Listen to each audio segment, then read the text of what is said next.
what are we doing in the black community? The number one consumer of a Mercedes-Benz is us. Us. The number one consumer of a Gucci and a Louis Vuitton, us. And they don't even advertise. Why is it that in the black community, we are always the number one consumer, but we're not the number one creators? So you just said it, the fact that there's consumers and creators. For so long, we assume success based on consumption. Welcome back to Closing the Gap, the truth about black wealth. Of course, I'm here, your host, Mr. Wilbert Hamilton, owner and founder of Hamilton Wealth Advisors. You know, we're here trying to teach our community how to create generational wealth while, closing the gap on wealth in the African-American community. So, we talked about it a little bit. We kind of, dived into it some, and, we all talked about, what is your why? Why are you in business? But, in order to find out what business you should be going into, right, I feel like, you have to identify what your gift is. Because I'm a true believer and a firm believer that your gift will make room for you. Right. But what does that mean, like make room? Make room in a sense to where it will open up doors, or like how will your gift make room for you?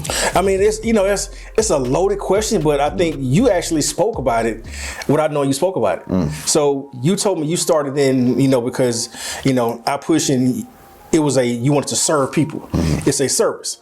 But then it started as a service, but then you mentioned it turned into a ministry. Okay. So when you have a ministry, you automatically start to become a blessing. You start giving to other people. Right. And when you're okay giving to people, naturally, the world gives you back what you put out. True. So your gift doesn't, when I say it makes room for you, it doesn't mean it's just gonna bring $1 right back to your pocket. Right. But it will bring dollars back to, your pockets. And the reason why I say that is, your gift brought us together.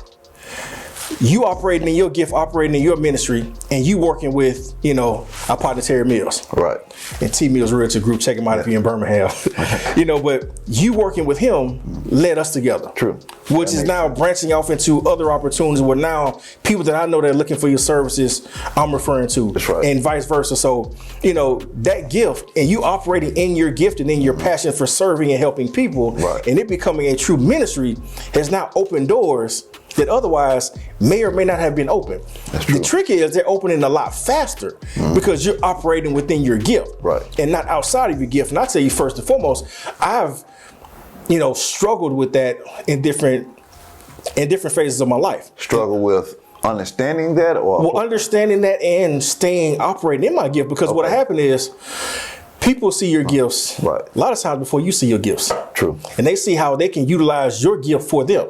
So I had a lot of times, when I was, earlier on in my life, and, people said, man, you got a gift to do X, Y, Z. Right. Like, man, why don't you come and, work with me on this, or come and help me with that. And what it did was it took me out of my area of ministry, which is finance, and it placed me in their area. Right. Well, once I'm not operating inside the gift that God wanted me to operate in, well, now he's saying, well, bro, I can't bless you. Right, you're getting stagnant now. I can't give you what I want to give you because you're not operating in your area. Right. You're operating outside of your gift. And if you get back into your gift, then automatically your gift will make room for you. So me being a financial advisor, I'm a financial advisor 24 hours a day, 7 days a week, 365 days. Yeah, I don't do nothing else.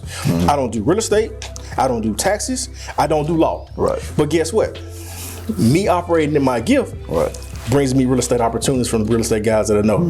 It brings me, advice from a legal standpoint from the attorneys that I know. Right. It brings me, financial opportunities from other business owners. So me operating within my gift brings me those opportunities that, otherwise I will be operating outside my gift chasing.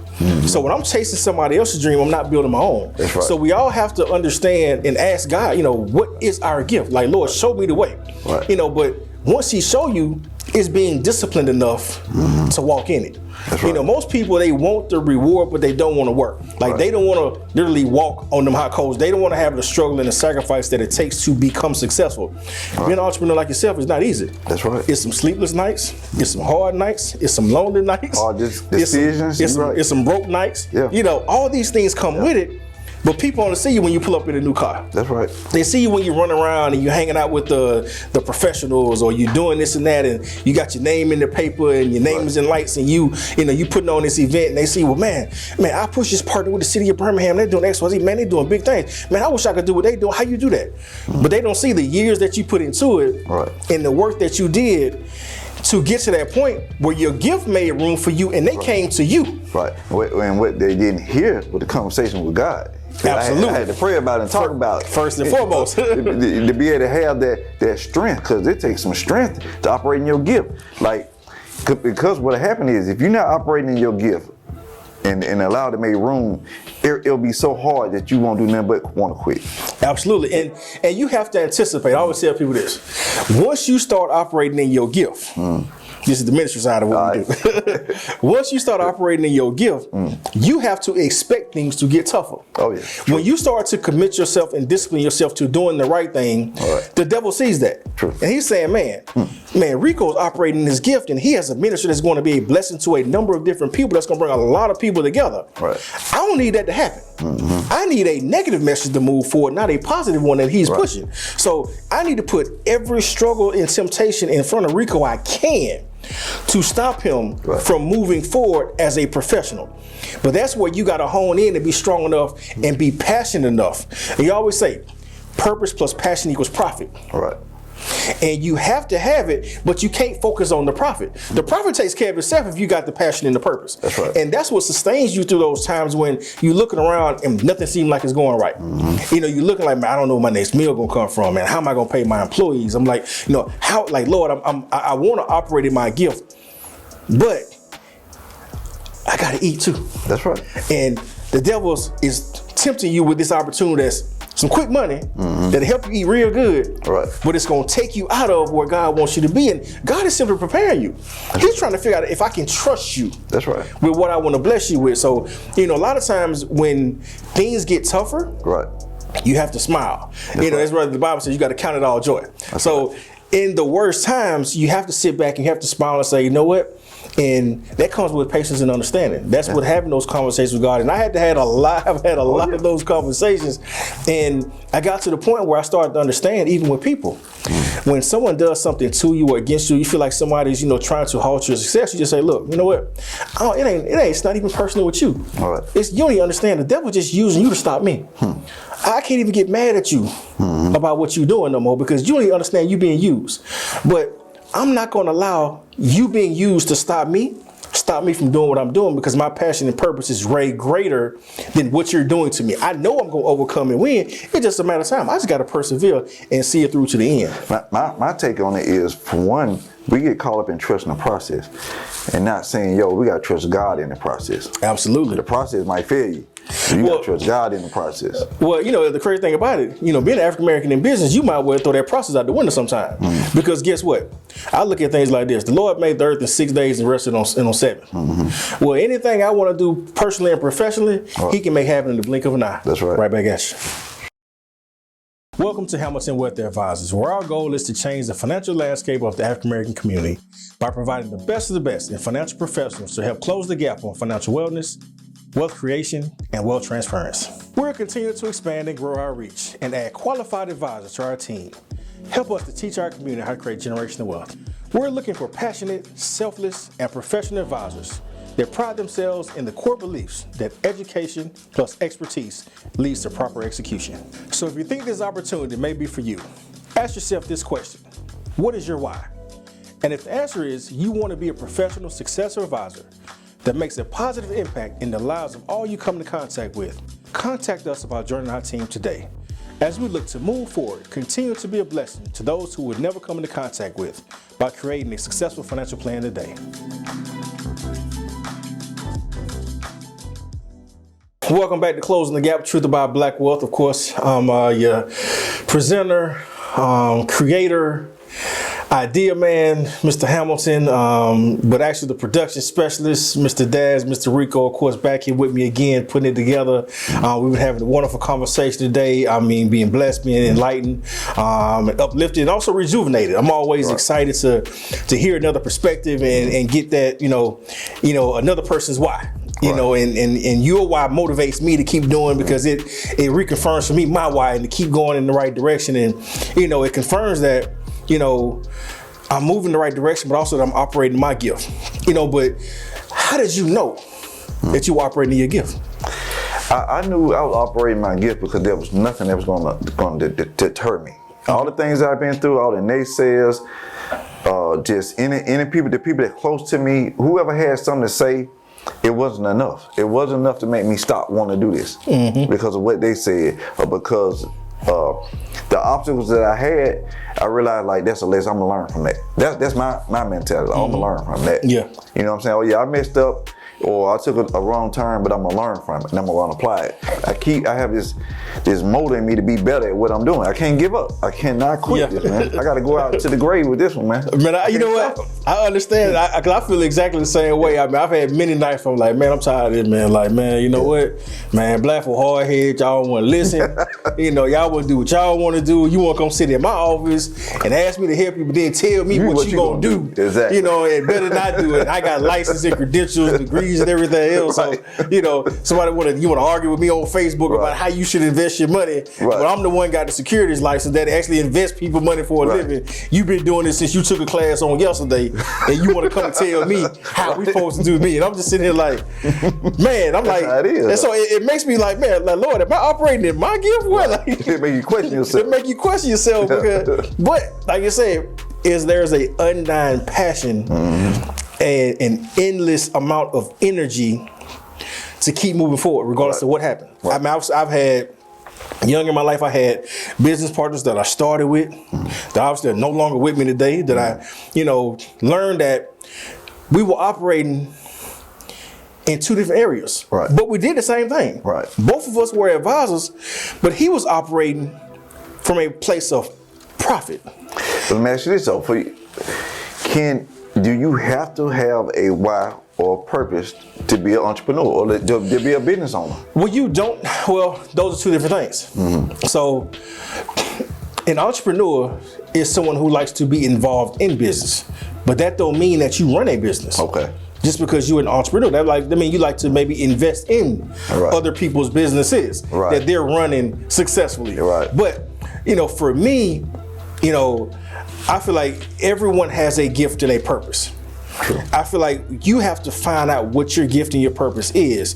Now, if you want short-term success, yes, you can go out and you can be an entrepreneur and you can be involved in certain things that, you know, may make money for a short period of time. But if you operate according to your gift with a purpose and a passion like we are, you're going to create long-term success, and you're going to build an organization that reaches far beyond you. You're going to end up hiring employees. You're going to end up, you know, expanding and growing to other markets, you know, throughout, you know, the state of Alabama, Southeast, and across the country. So there's a difference between someone who wants to be in business and someone who's running a business. Those are two different things. So that's what we have to, you know, understand and differentiate ourselves, and, you know, and ask yourself what you want to be, because we all honestly start out in the same place. Well, we just, you know what, I want to be in business, because we don't really know what it's going to take to run that business until we really get in it. And then we realize, like, man, there's a whole lot more go into this than just that. And that's a good point, because business is sexy now. Entrepreneurship is sexy. That's the talk, man. Like I said, I took my daughter to a college fair, just trying to get an early start, just letting her be around the conversation. Every college was offering entrepreneurship, offering business classes, and they were leading with that conversation. And the majority of African Americans in this room, and they lead because that's what people want to hear right now. Yeah, and unfortunately, that for me, it turns me off. And honestly, a lot of podcasts turn me off because everybody is talking, and to me, they remind me of the church and what the church was 10 years ago. Everybody prosperity preaching. Okay. Everybody preaching. Everybody in the house.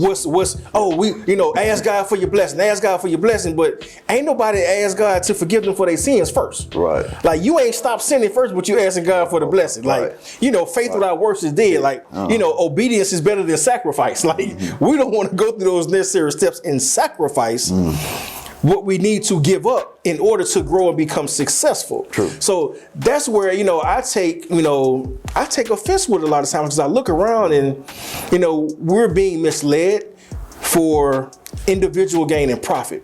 So we got a lot of people now offering courses. A lot of people now with podcasts, and everybody's preaching. You know, you can jump in here and get your business credit right, get your EIN, and you can go get a business line of credit and buy some cars and do Toro and rent the cars out. You can do this, get the line of credit, and go start a trucking company, get some trucks. Well, if you get a trucking company, what you shipping?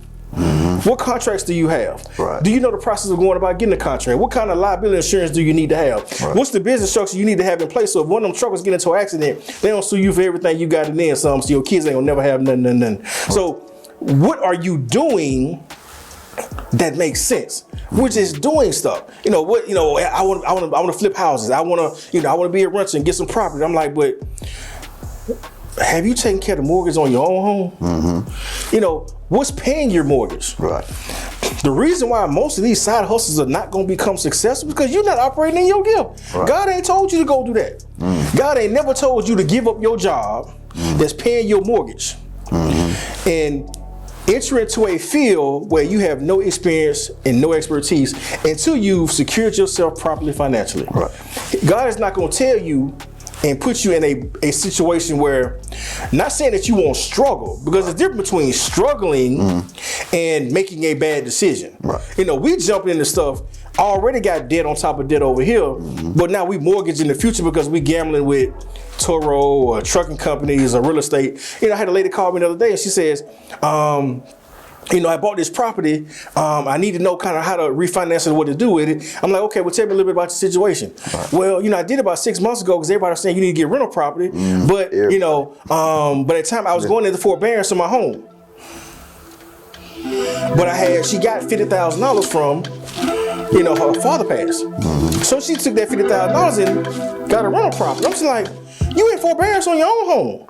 But you out here buying another property? Well, that's what they were saying. Everybody say you need to get rental property. And I'm like, we're doing things out of order. You know, you ain't took care of your for show money.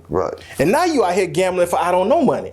That don't make sense. You know, we do that all too often. We're taking unnecessary chances, unnecessary risks that we shouldn't be taking because we're doing things out of order and out of context, and we're not operating in our gift. I'm a true believer that your gift will make room for you, and if you're operating in your gift, God can bless you and you become a blessing to others. Thank you.